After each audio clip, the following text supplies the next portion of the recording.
all you really need to do is turn the lights on. Just a minute. You're fine.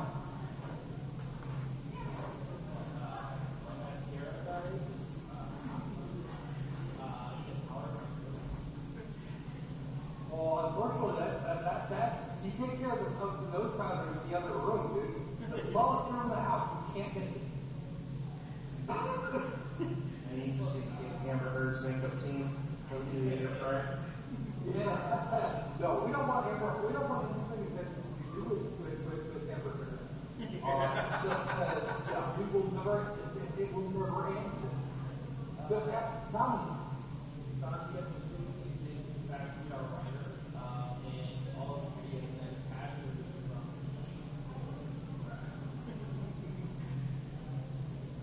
Well, unfortunately, an extra large sausage pizza. Oh.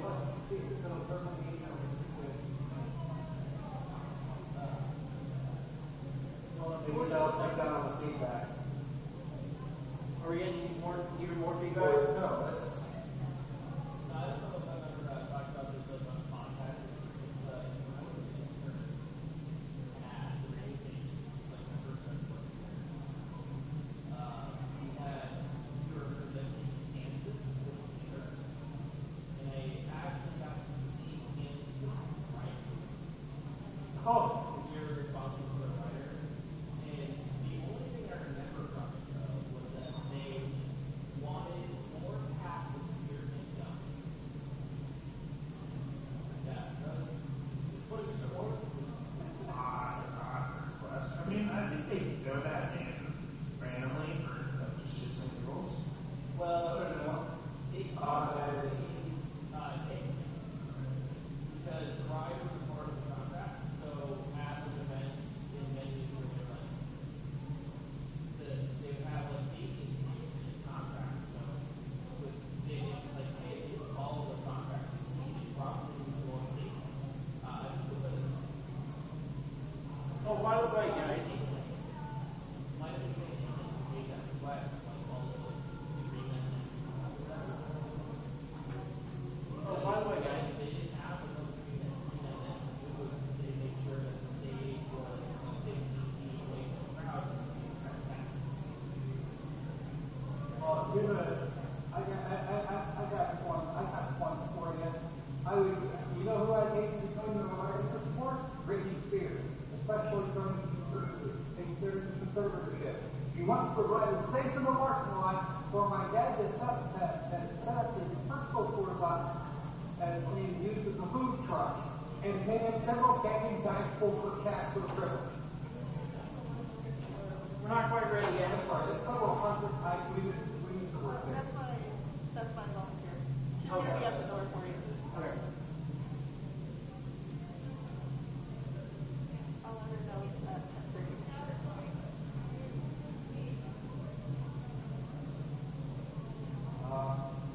My football instincts have died from bad death. I'm still here. I'm still here, apparently. Not just a kid. Like he's about 3 hours old. A little bit more than that, but. All right, how am I levels right now? Okay, good. You're a little, you feel a little more on the level. A little bit more me.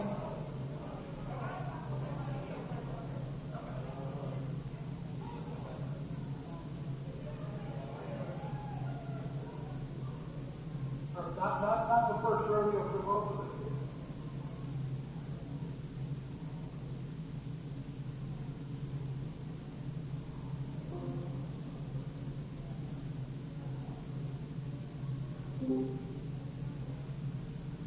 Show up earlier, or no, they showed up on time and failed and came back. I think that's what it was, wasn't it?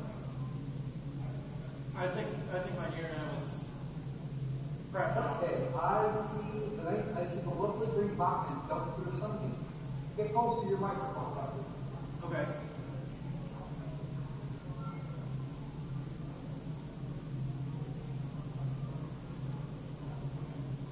I'm figuring something out right quick.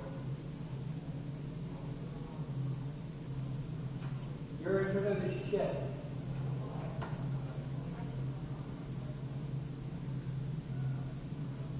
Well, tell the rest of the hotel people fuck profit.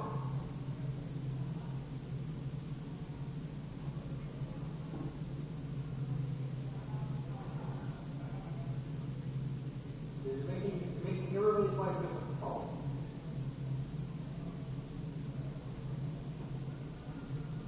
So, how about my check? Mic check, 1, 2, running the mic check. Okay, let's scale down the heat just a bit here. I'm going to try to see if I can't get you three even out. I can't hear myself, so. But you're all loud. Say what?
problem.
Down there, so.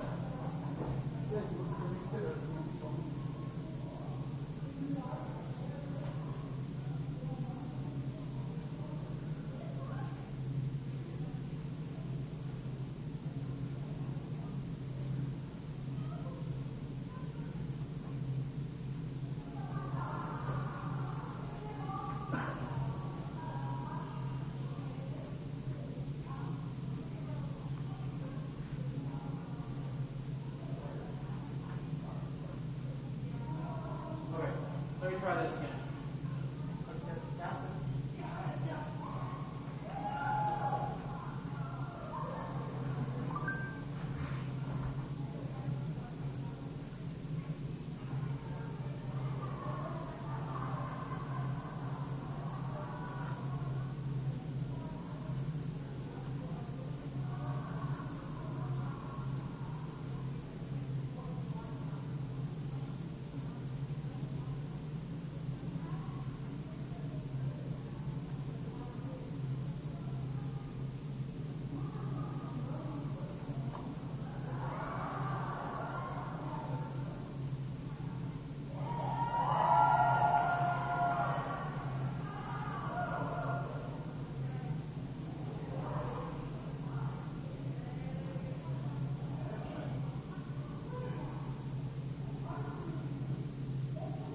Go ahead and turn off the projector, I don't need it.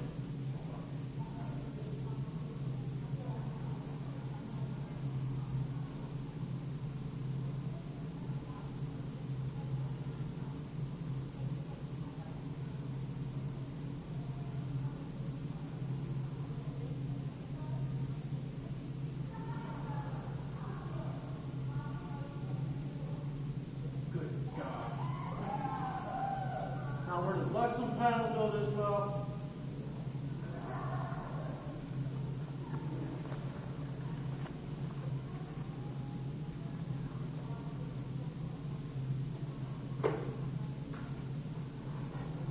Sorry, I was just making a joke.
don't know if he's talking or if that's just his speaking out.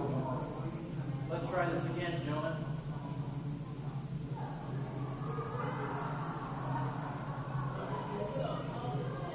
Let's try this again, gentlemen.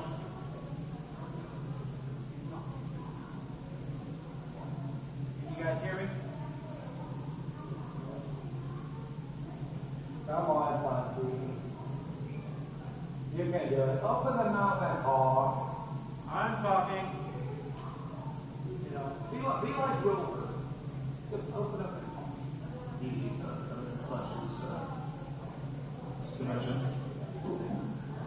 Oh, I heard something. All right, let's try that again. Oh, I heard something.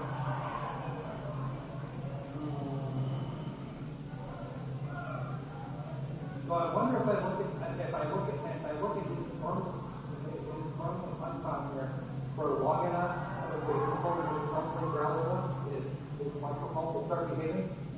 I'm trying. I got that guy here to do it. Why does it seem like it comes over here? All right, I'm talking. Oh, crap. I'm dead.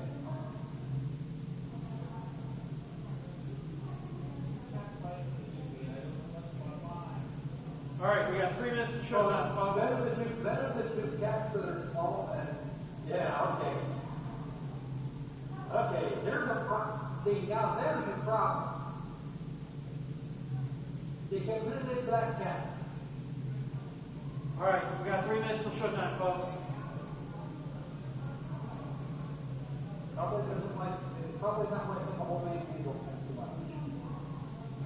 Who cares? Okay, Sanji's microphone is getting angrier and angrier by the second.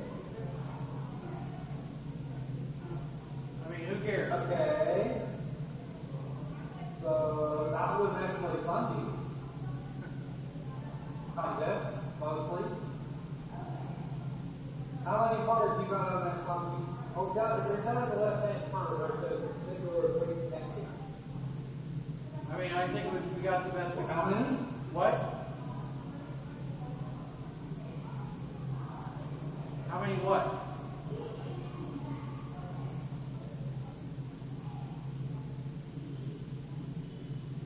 How many what? Well, we got a panel over on my left. That's probably where the majority of the sound's coming from. See?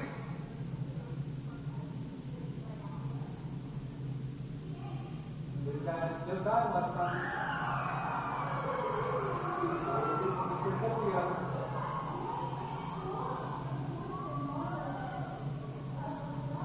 Or was this the smarter idea with the Zoom?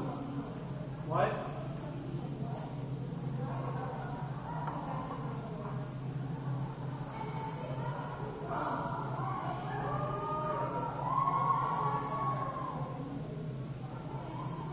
Keep talking, squirrel.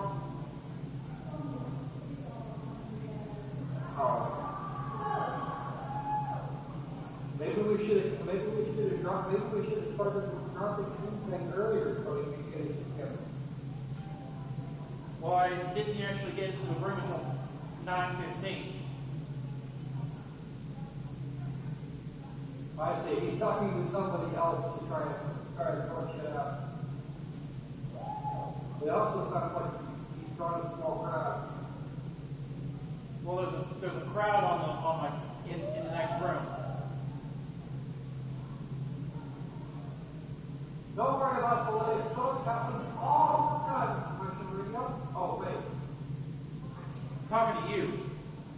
This isn't radio, is it? I was saying, when I was in radio, I never once tried to discriminate. You ever was what? Hey, never once tried to discriminate. No. We would do that. Hey, Greg. Do you want me to listen to you? Or do you want? I see that more over there. No, you think we're good? I think you're good. You need the mic. Huh? You need the mic. It's been a long day. Well, you and me What do you say? You and me You need the mic. I needed your mic right now. You needed the mic? Yeah. Oh, okay. Okay. You can still talk to them, and they can hear who you're talking to. Unfortunately, I think But it you goes can't unfortunately, I think when you talk, you can only come out and speak. Okay. So they won't be able to hear me. The speakers won't be able to hear me talk. Yeah. Okay. Okay, we're good. I think we're good.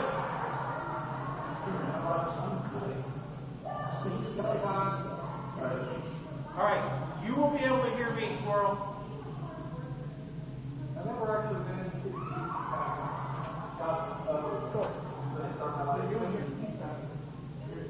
I'm almost always a minute and a half earlier within our first point.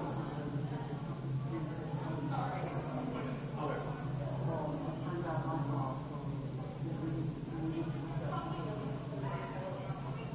Oh, that's our recorder. Mute mics, please.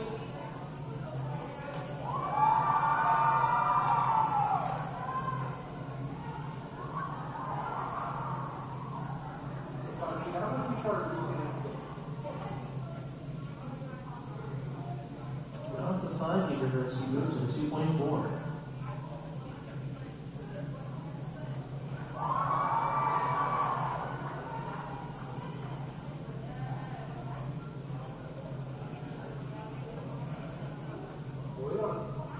We don't use that because we don't believe anything all that.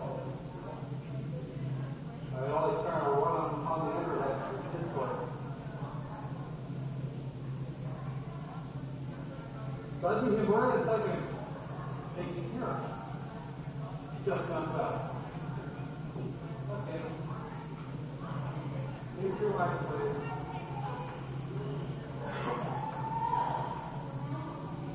Because I can raise the volume, and hope they can. I don't know.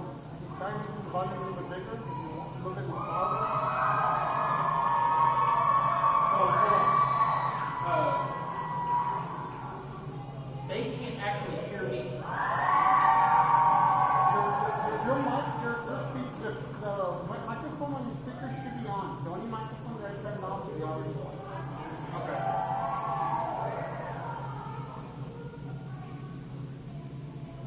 So if you're close enough to your laptop, they should be able to hear you. Well, okay. Let me do one last check.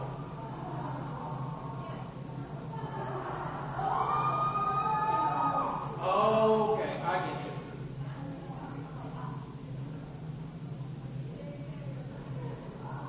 I get you. The microphone here. Yeah.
It's all right.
I was like, okay, say it. Then, Donnie.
Yes, but he said I can say something hard about.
Hello, everyone, and welcome to the W2 Report Live in Concert.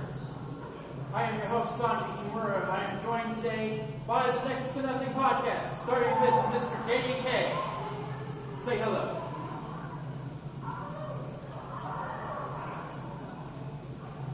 Mr. Danny K.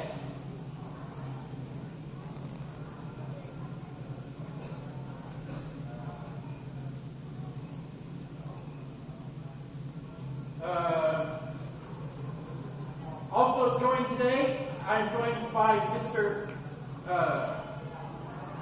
Green Elite.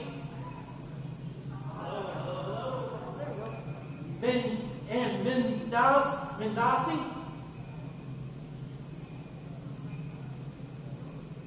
And, of course, my co-host for today, Lord Crockett Squirrel. Say hello.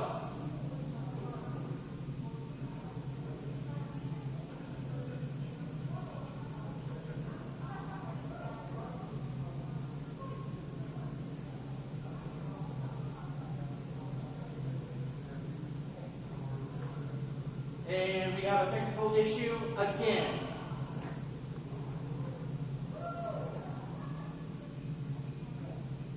It's not sound. It's network. Disconnect this. And we're pretty choppy.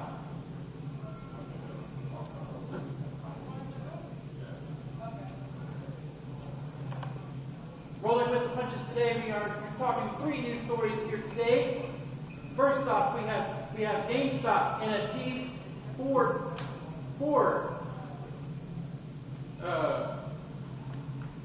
your entertainment here today.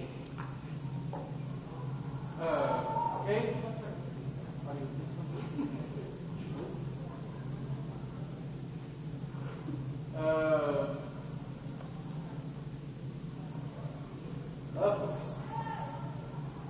Of course, we are undergoing trial by fire here today.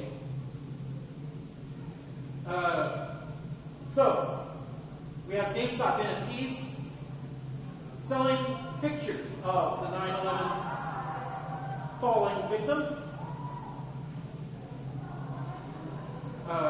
We also have Unity.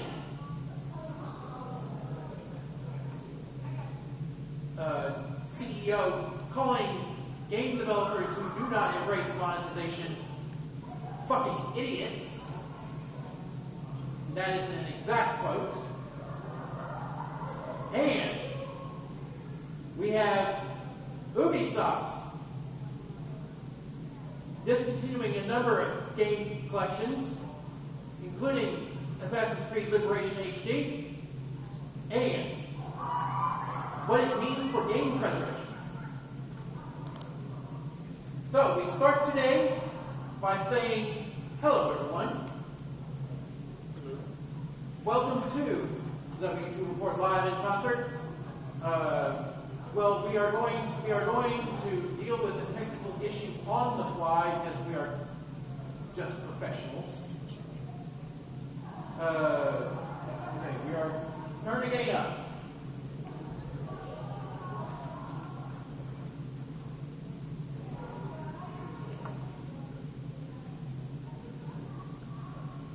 Okay, we're good. All right. So we are going to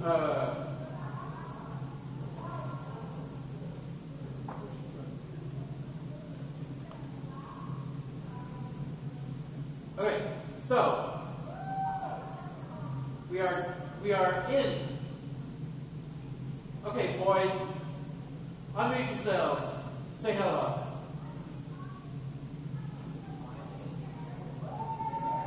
Hello, I am Lord Crockett Squirrel. How are you doing over there?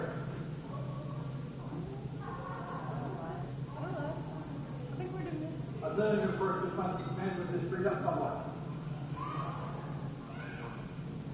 Mr. Green Elite, say hello.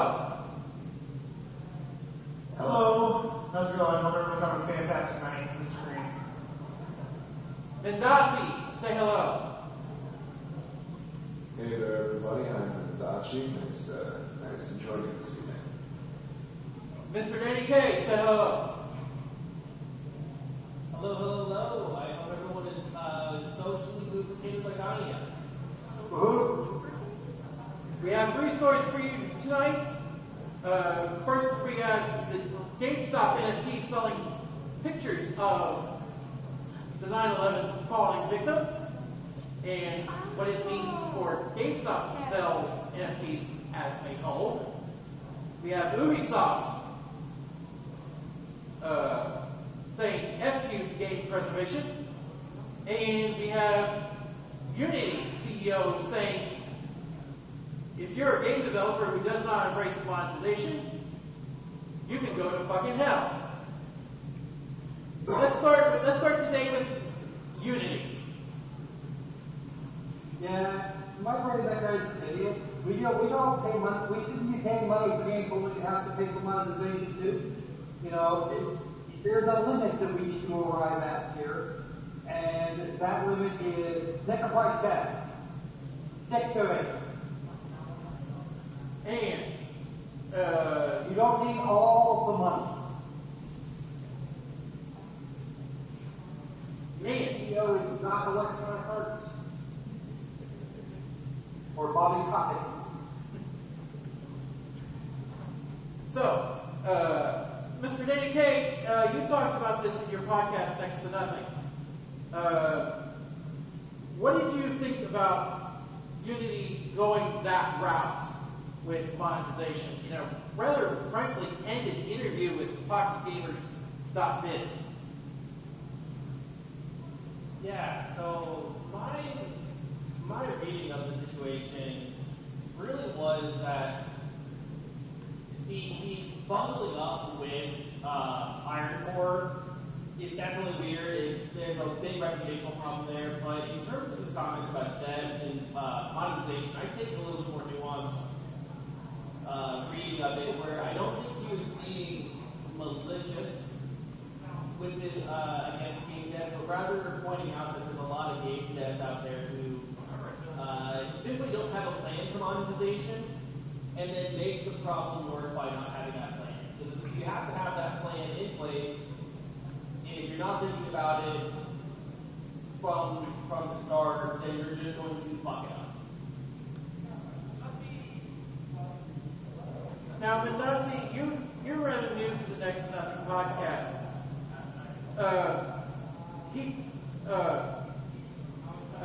The man in question, John Riccatello, attempted to walk back his remarks by saying, quote, I owe you this. What do you think about the remarks as a whole, and what do you think about the tweet in question? So, in short, really what it seems like is somebody speaking from purely a corporate mindset, which, when you're in the game industry for so long, like Riccatello has been, it's something that you can't necessarily get away from. It probably just kind of consumes you at some point, and you just have to become the suit and tie that you put on every day. As far as his walk back on Twitter, that's nothing new as far as anybody else has said anything relatively racy or controversial. As soon as it sparks back into their face, they are usually pretty quick at walking things back. Perhaps it actually came from the heart, and he realized what he was saying. A lot of indie developers did, come forward and say, this isn't what making video games is about. Perhaps he finally gave it some thought and said, you know what, maybe I am talking with my blinders on a little bit. But regardless, video games are here as a luxury item, an entertainment source. It's incredibly hard to build a business if you're not looking to make money. But yeah, as a whole, it's problematic. Mr. Green Elite, given Riccatello's history, which is EA CEO, he started treating employees basically like cattle in 2021 when he acquired Weta Studios from Peter Jackson, and he later acquired, in late last month, or well, late this month, Iron Studios, which is a known spyware distributor. What do you think about these acquisitions as a whole, and what it means for Unity as a whole? I generally think this is more of a weird merger on their part with Iron Source. It's not something that I think they thought would go through smoothly, especially with previous Iron Source issues with malware and spyware. I don't trust Unity after this merger, but as a business decision, I understand the whole idea of it, especially when it comes down to their monetization process and getting that set up for people who are developing games with the Unity engine. But again, I feel like they have so many better options to go through than a company that has had a very spotty history in the past. So it's a steer clear for me. Now, Lord Carpet Squirrel,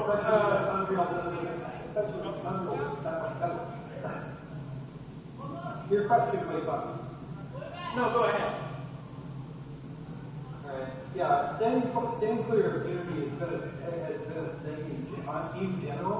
I've seen some people make sort of liquid stuff with it, and if you're offering a game for free, then sure, you probably want some sort of an alternative monetization. But if you're going to charge me $60, $70 for a AAA game, and then stack on $200 worth of DLC and then in-game purchases, I got a problem with this. I really do. Especially since not all gamers have this, not all the gamers, in fact, not most gamers, have this massive budget. I mean, some people can't even afford one new game on a quarter, let alone 10 of them out of any given week, depending, of course, on when the release schedule looks like. But we're headed from the balance of the August crowd right about now. Do you really need all of the money? Or can you can you make it work with, I don't know, just most of it? Yeah, there was a saying not too long ago. If you make a good game, you earn all of the money. But if you make a bad game and expect to earn all of the money, you're not going to get any of the money. All right. I think the same can hold true to a good game engine. Well, and then of course you've got the whole Diablo Immortal thing. I don't think we're scheduled to get into that, but just as a kind of a cautionary tale there. Because if you recall, we actually did a W3 report on that here a little while back. Oh, good God. Yes, we did. That one, if I remember correctly, went a little long.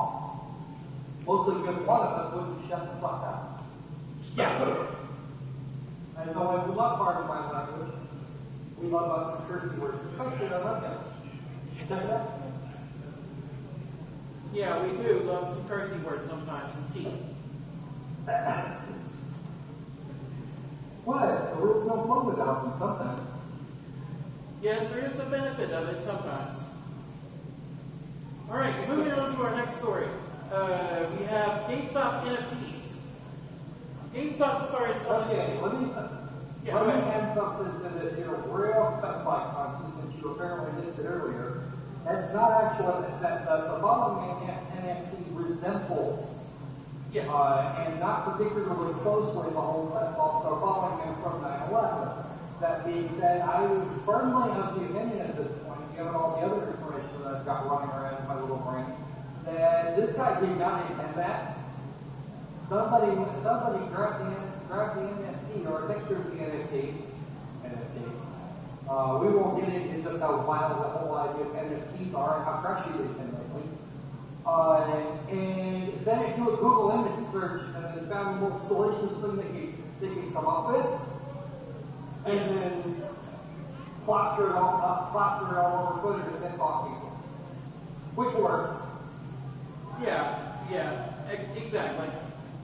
The outrage, basically GameStop outdated the outrage on that particular NFT. But what we're talking about today is actually why GameStop started selling NFTs in the first place. Because somebody told them that they make money. Unfortunately, Bitcoin's getting in back into this particular market, so they're actually just screwed. True. I presented this to you, Danny K, not too long ago.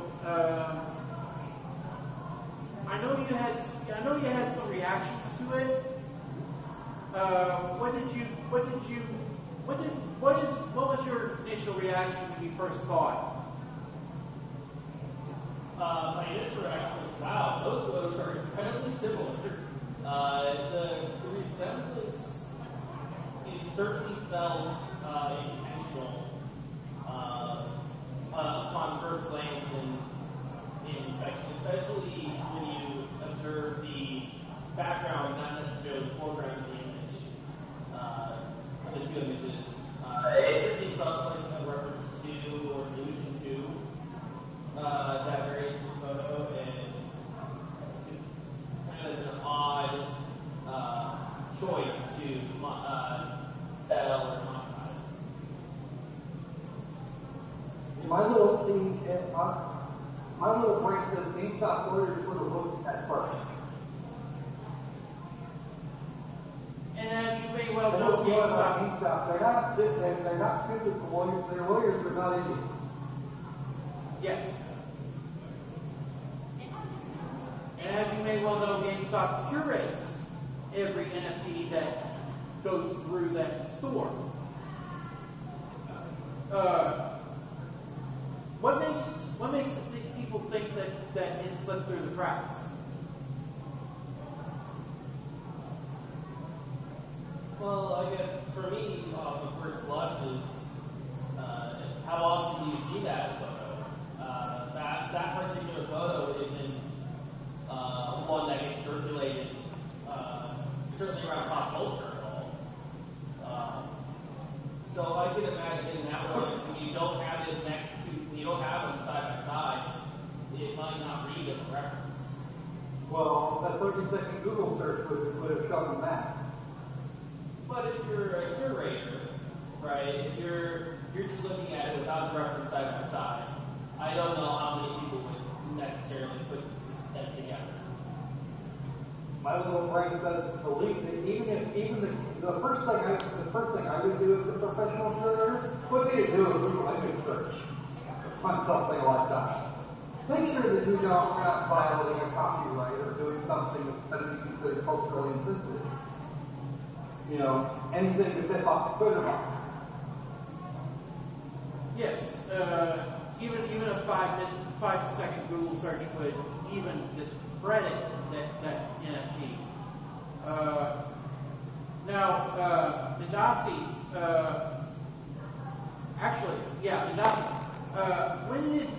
when did you first hear about this Falling Man NFT? What was your first reaction to it? I guess an image that I think that many of us Americans are going to draw an immediate similarity to. It's there to get a knee-jerk reaction, sort of shock and awe, a cheap reaction, if you will. And that is what drives conversation. And if you're looking at any sort of crypto circles as far as social media goes, that's really all we care about. If you're looking at the NFT.GameStop.com, you'll see that they have 60.8 thousand separate NFTs for sale on their marketplace, from anywhere between a penny and $45,000 is the most expensive one that I've seen so far in discount scrolling. This right here is piece of trash that somebody would maybe want to purchase in order to wave in front of somebody to get a reaction out of them. It's essentially art for trolls.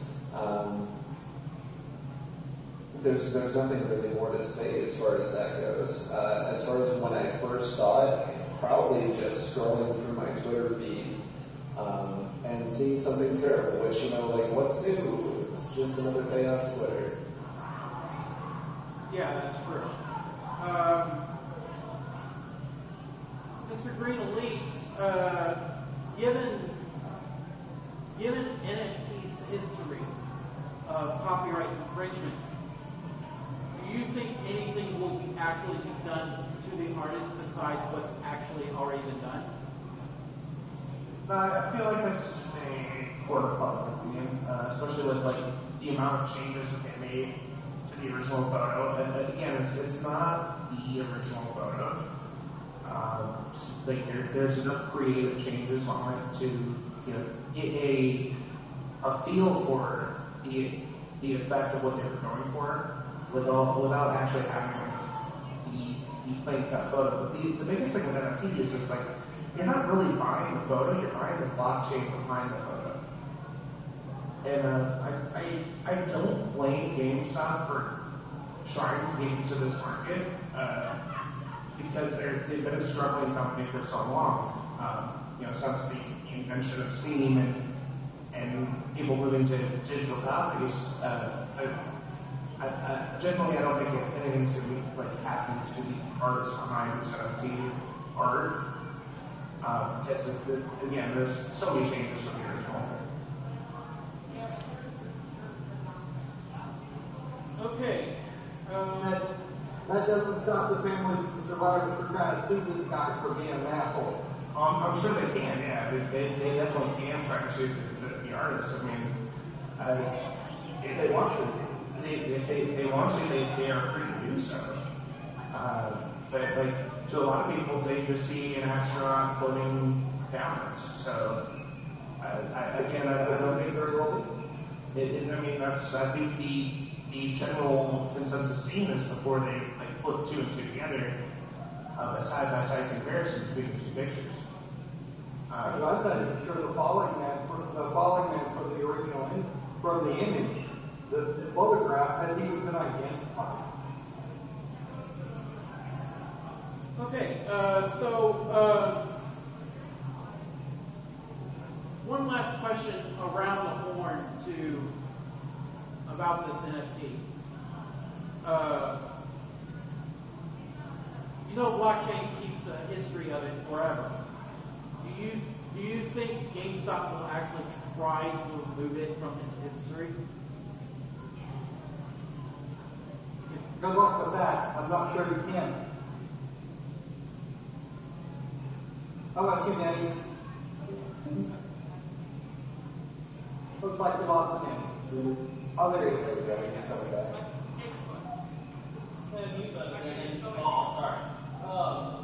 Technology is hard. To answer your question, do I think they can get rid of it? I'm not well versed in crypto or the blockchain technology area really at all. But it seems like the whole purpose of it is to essentially act as a permanent record of sorts, of transactions and such. And while anonymity might be there, that record will always exist. So if it always exists, I don't think you can really disrupt it. Well, the point behind the blockchain in the first place was that you couldn't disrupt it. Right, Always on exactly. the record of transactions. Yes, and that blockchain is a unique code. Once that code is used, that code is used. That's the whole thing. They're trying to create a finite resource that has some sort of worth because it's finite. It's the whole reason why we give worth to rare and precious materials and minerals on our planet. As far as exactly. As far as scrubbing things go, you could probably still go and use the Wayback Machine and go to nft.gamestop.com and probably find it somewhere in the catalog of those 60,000 NFTs, which I continued to scroll through and I did find find one for $1.2 million. If you're so inclined, you can get a GIF of a spaceship shooting lasers. These things are completely beyond my understanding as to why people would even relatively invest in these. But going back to whether they're going to be able to scrub this, digitally, no, but we live in a 24/7 constant rolling news cycle. I would be remiss if I didn't say that I had actually forgotten about this story like 2 days after it dropped. It's just another, log on the pyre of the constant fire that's enveloping our planet. There's tons of bad news every single day, so things kind of tend to get buried. I am kind of interested in seeing maybe what the photographer Richard Drew, who actually took the photograph of Falling Man, if he actually had anything to say, since this is more or less just someone else's artistic take on his very tragic photo.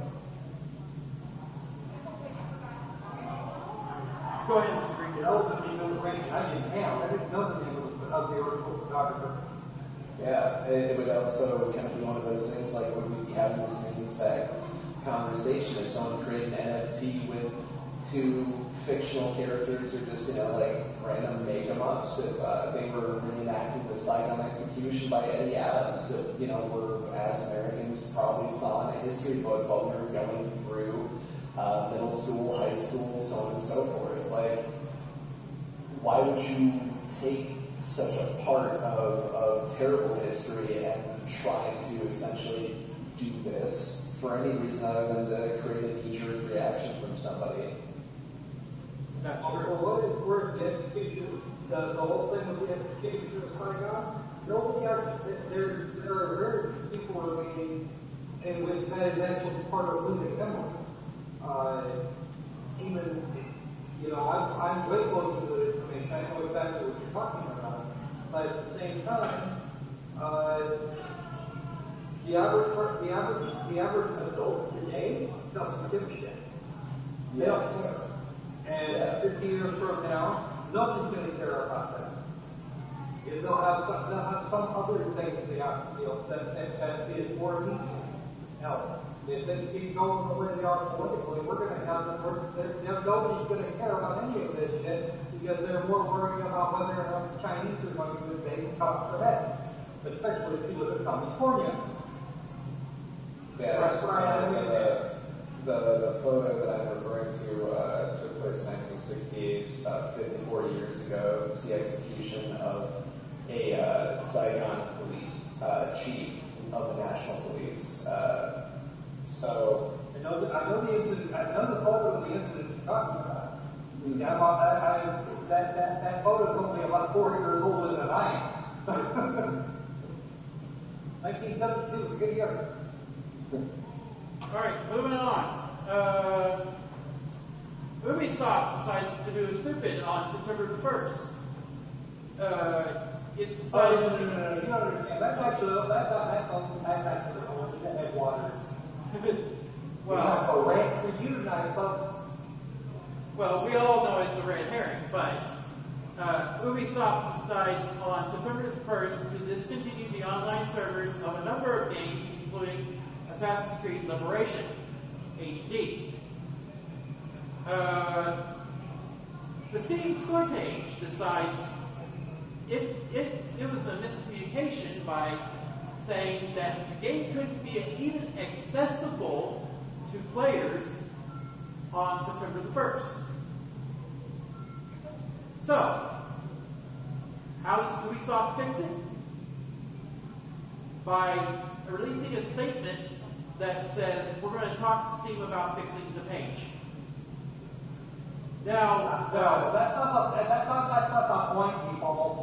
no, that's not the point at all. We're going to talk about game preservation and why Ubisoft in general treats game releases as glorified game rentals.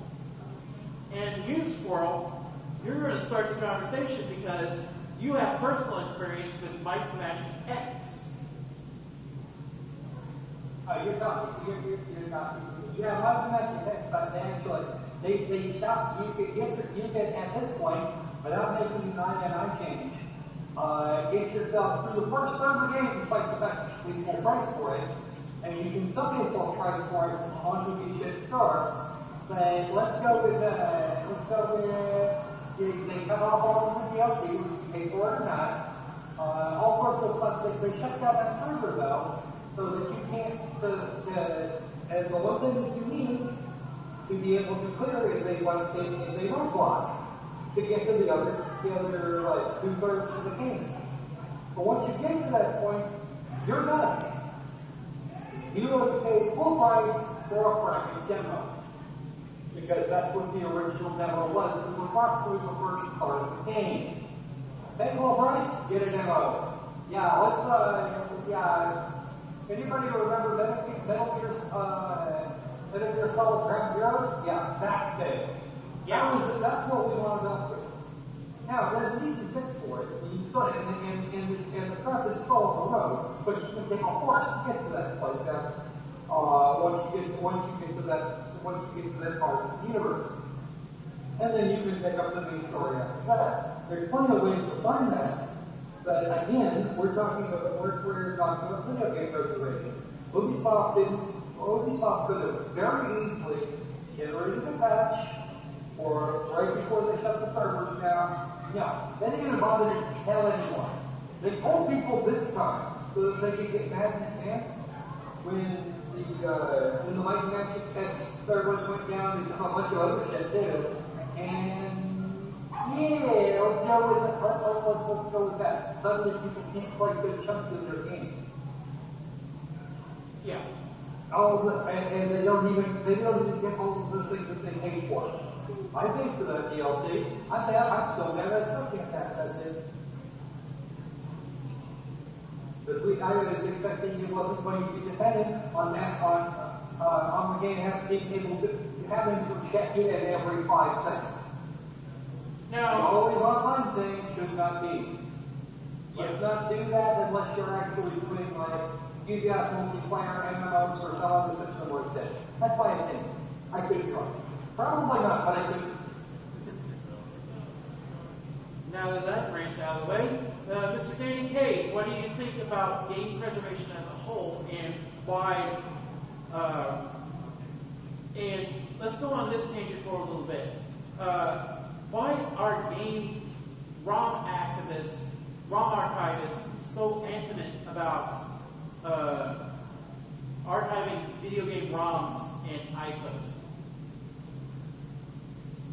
Yeah, so I guess let me address the first part of the question of just like my general feelings on game preservation. But games are a form of media, right? And they hold important cultural touchstones for the time period in which we live in. They are just as important to preserve as film. And I think that kind of goes on to why people need to, or why activists and commentators in this case really want to preserve games and feel like it is important for developers to do that. So I hope I answered that first part. Can you remind me of the second part of your question there? What? Can you remind me of the second part of your question there? I kind of lost. Okay. Why do you think ROM sites are actively preserving ISOs and ROMs? Okay, yeah, they're big. Games are cultural touchstones. They are products of our time, and the technology behind it as well is incredibly important. The way that we design games, the processing, all of that stuff is important to preserve and keep alive. Just like Flash games, there's a huge issue. What was it, a year and a half ago when Flash finally died, and they had to preserve all of those games, those thousands of games across Newgrounds and Congregate. About tens of thousands of games. And there have been people that have built Flash emulators as a result. I fully support that. We do need to preserve history in every way, shape, or form imaginable. The question, of course, is what can we say? All of the old Nintendo stuff, Game Gear, Master System, Genesis, all of those, and most of a lot of the arcade games, 2600, various microcomputers, all of that has been archived at some point or another, and in ways that can be easily downloaded, and in ways that are easily downloadable.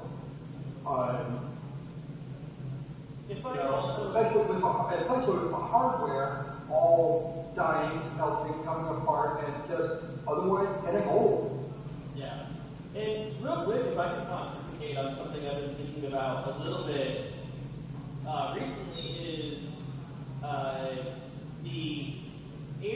for commentators and reviewers, where we might need to start changing our language about games. Is it really a purchase, or is it a present fee? Do we need to change our language around you get a license instead of you get a game? You know, something like that. Do we bear responsibility for changing our language around that? Just like how I have started changing my language around saying consumer and rather saying customer. I am a customer of a company. I am a customer of a game product. I am not a consumer of a game product.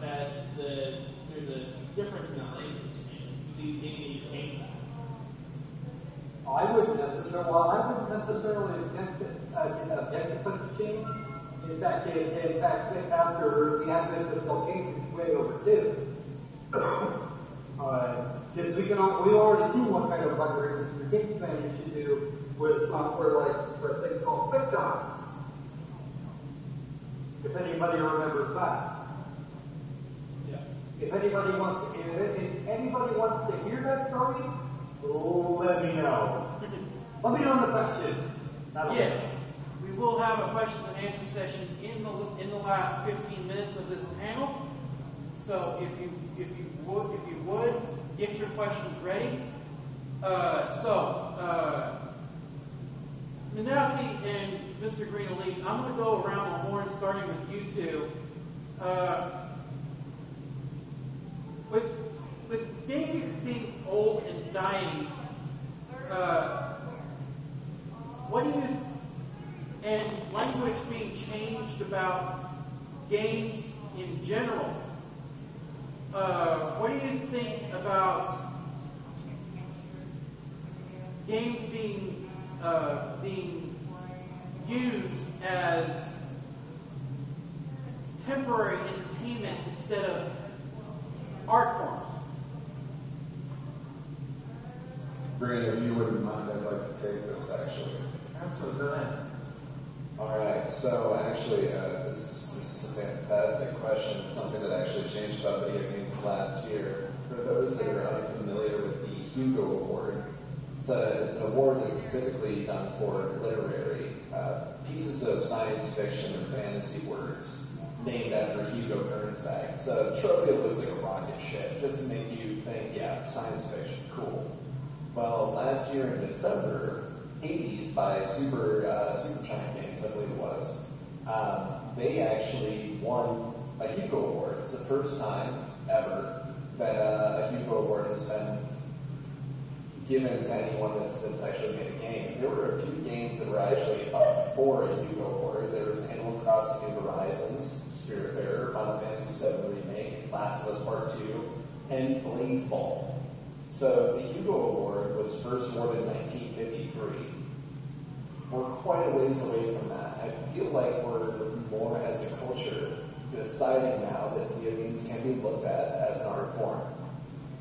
When we're going from like the history of video games going, to like Pong and 8-bit and everything that we have now, whether it's hyper realistic or hyper stylized, I would have to say that the style of a video game is all the same as far as an art form goes. You can't just say like Van Gogh painted the exact same way as, Pollock. That's impossible. But they're all fantastic artists in their own right. So we need to start looking at video games as an art form and acknowledge that, especially as a people. It's really great that the Hugo Award has been offered to the video game industry as a whole. You know, it opens up the conversation. As far as like video games being temporary, man, I still play PS2 games.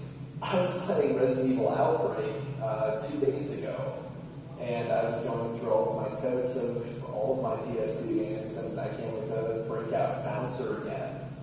That was a good one. Yeah, or Shadow Hearts, you know, and like they all have their own styles. It doesn't necessarily matter as far as, you know, like, oh, what was the graphical expectations at the time? It's interesting, but it has nothing to do with how long a game will last. I also don't feel like video game preservation should be wholly in the hands of just the customer or consumer. If producers, publishers, developers, if they don't do their part, then yeah, we are going to lose fantastic games that are award-worthy, like Hades. Okay, go ahead. No, I'll wait till after Twitch 3. Okay, one last question. One last question before we go into questions.